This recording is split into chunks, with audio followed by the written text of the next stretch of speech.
প্রিন্সের প্রযোজকের অফিসে পুরো লাইন লেগে গেছে, হুড়মুড়িয়ে লাইন লেগে গেছে। স্পেশালি আজকে সকাল থেকে প্রিন্সের প্রযোজকের মাথা খারাপ হয়ে যাচ্ছে।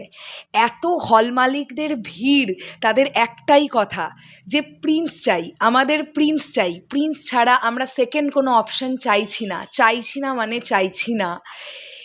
কারণ প্রিন্স কার ছবি? প্রিন্স বাংলাদেশের মেগাস্টার, ঢালিউড বাদশাহ, ঢালিউড বসের সিনেমা, মেগাস্টার শাকিব খানের সিনেমা। তো হল মালিকদের কোন সিনেমা নিয়ে উদ্দীপনা থাকবে? এটা কি খুব অস্বাভাবিক কিছু? একেবারেই নয়, এটা বিশাল স্বাভাবিক কিছু। এবং এই মুহূর্তে দাঁড়িয়ে 100টা প্লাস সিনেমা হল কনফার্ম করে ফেলেছে প্রিন্স, এমনটাই খবর উঠে আসছে। এবং চাঁদ রাতের মধ্যে আরও টুকটুক টুকটুক করে মিনিমাম 20টা হল অ্যাড হবে। তাহলে আবারও মেগাস্টার শাকিব খানের প্রিন্স 120টা সিনেমা হল নিয়েই ঈদের দিন থেকে বাংলাদেশের রাজত্ব করা শুরু করছে।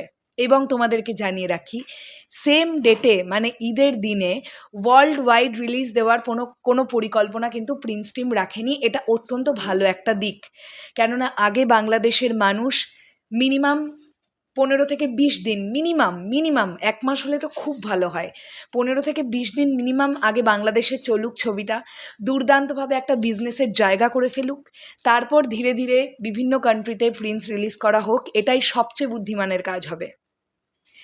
কারণ বাংলাদেশ থেকে যদি অডিয়েন্সের একটা দুর্দান্ত রিভিউ বা রিয়াকশন পায় প্রিন্স, সেক্ষেত্রে যারা ওভারসিজ মার্কেটে বসে আছে, সেখানে যারা ছবিটাকে নেবে বা যারা বিজনেস করবে, যারা দেখাবে এবং যারা দেখবেন, প্রত্যেকের মধ্যে উদ্দীপনা এবং উন্মাদনা দুটোই কিন্তু বাড়বে।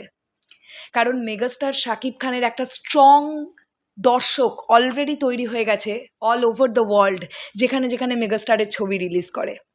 সো সেখান থেকে দাঁড়িয়ে ঈদের দিন প্রিন্সের রাজত্ব শুরু হবে বাংলাদেশে। এবং তোমরা এই যে জিজ্ঞাসা করছো না যে আমরা কি প্রিন্স দেখতেই যাচ্ছি বাংলাদেশে, ইয়েস, আমরা প্রিন্স দেখতেই বাংলাদেশ যাচ্ছি।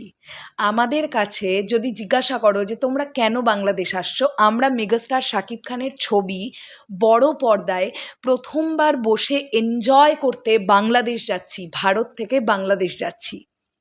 আমাদের যাবার কারণ প্রিন্স, আমাদের যাবার কারণ মেগাস্টার শাকিব খান। আর অবশ্যই প্রিয় সাকিবিয়ান ভাইরা বোনেরা, তাদের সঙ্গে তো কিছু মেমোরেবল মোমেন্ট ডেফিনেটলি কাটাবো বলে সেই আশা নিয়েই যাচ্ছি। আমি জানি না কি হবে।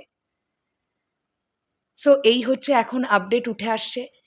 আজকে বিকেলের পর থেকেও একটা নতুন ফ্রেজে আরও জার্ক দিয়ে সিনেমা হল মালিকরা ঢুকছে। অলরেডি সকাল থেকে প্রচুর হল মালিকদের সঙ্গে বিভিন্ন রকমের যে ক্রাইটেরিয়াসগুলো থাকে, রুলস অ্যান্ড রেগুলেশন, সাইনিং ইত্যাদি ইত্যাদি সব রকমের বিষয়গুলো চলছে। তবে জানতে পারা যাচ্ছে প্রিন্সের যে রেন্টাল, সেটা বোধহয় সর্বনিম্ন নামছে 4 থেকে 4.5 লাখ টাকা।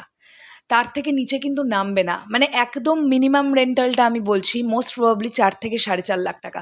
তার নিচে কিন্তু প্রিন্স টিম ছবি দিতে চাইছে না, ঠিক আছে? আর সবচেয়ে হাইয়েস্ট প্রাইস কত? আমার ধারণা 15 লাখ 16 লাখ টাকা, এটা আমার ধারণা। তোমাদের কি বক্তব্য এই পুরো বিষয়টাকে নিয়ে অবশ্যই কমেন্ট সেকশনে জানিও। দেখো, আমি সর্বনিম্ন রেন্টাল প্রাইসটা একটা অ্যাজাম্পশন করে বললাম এই কারণে, কারণ রেন্টাল প্রাইস কত হবে সেটা অবশ্যই ডিপেন্ড করে যে সিঙ্গল স্ক্রিনে কীরকম বিজনেস হতে পারে সেটার ওপরে নিরিখে। মানে ধরে নাও, নিশ্চয়ই মধুমিতা সিনেমা হল বা মণিহার সিনেমা হল বা সাভার সেনা অডিটোরিয়াম বা ময়মনসিংহ ছায়াবাণী, সেই সিঙ্গল স্ক্রিনগুলোতে প্রিন্স যে টাকাতে রেন্টাল দেবে, নিশ্চয়ই প্রত্যন্ত গ্রামে যে সিঙ্গল স্ক্রিনগুলো আছে, হয়তো কোনোটা সিট ক্যাপাসিটি 150, 200, নিশ্চয়ই সেম রেন্টাল প্রাইসে প্রিন্স দেবে না। তো এইটা একটা ব্যাপার থাকে যে কোন হলে কীরকম বিজনেস হতে পারে, সেই অনুযায়ী রেন্টাল মানিটা আপ ডাউন করে। তবে আমি যেটা খবর পেলাম যে 4 লাখ টাকা মিনিমাম প্রাইস দিতেই হবে প্রিন্স নেওয়ার জন্য, এবং হল মালিকরাও প্রচণ্ড উদ্গ্রীব হয়ে নিচ্ছেনও ছবি।